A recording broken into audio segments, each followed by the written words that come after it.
অন্ধকারাচ্ছন্ন রাত্রি যদি এসে থাকে, তাহলে আলোকিত প্রকাশ নিয়ে সূর্যও অবশ্যই আসে।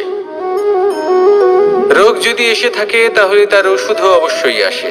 সমস্যা যদি আসে, তাহলে সেই সমস্যার সমাধানও নিজে থেকেই আমাদের কাছে চলেই আসে।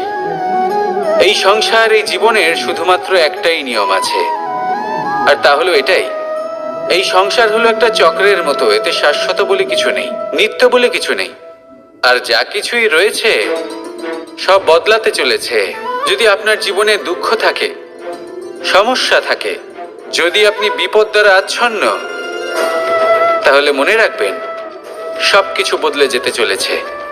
দুঃখের সময় কাঁদবেন না, মনকে আরো দুঃখী করে তুলবেন না, কারণ এখানে যা কিছুই এসেছে তা যাওয়ার জন্যই এসেছে।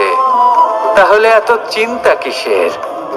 আনন্দ সহকারে জীবন যাপন করুন, আর আমার সাথে ভালোবেসে বলুন রাধা রাধা।